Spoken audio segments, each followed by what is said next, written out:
ஒரே ஒரு முடிவு வாழ்நாள் முழுவதும் மகிழ்ச்சியை கொடுக்குமா? சேலம் மாவட்டம் கல்ராயன் மலையிலிருந்து குழந்தை பிரசவம் வந்திருக்கோம். வந்துட்டு இப்போ எங்களுக்கு குழந்தை பாக்கியத்தை கொடுத்துருக்கு கடவுள். நேரம் எங்களுக்கு நிர்மலா மேம், ரேவதி மேம் அவர்களுடைய அனுபவம், ஆற்றல், இதனால எங்களுக்கு எந்த விதமான சிரமமும் இல்லாம ஒரு நல்ல வரியை கொடுத்து கடவுளுடைய அருளால எங்களுக்கு குழந்தை பாக்கியத்தை கொடுத்துருக்காங்க.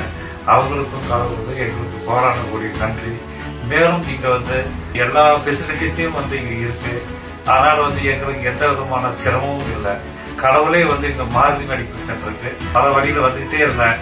கடவுள் இங்க எங்களை சேர்த்து ஒரு நல்ல வழியை கொடுத்துருக்காரு. நீங்களும் மற்றவங்களும் இங்க பயனடையணுட்டு எங்களுக்கு மேலும் மேலும் வாழ்த்துக்களை தெரிவித்து நன்றி தெரிவித்துக் கொள்கிறேன். Genesis IVF Advanced Fertility Clinic.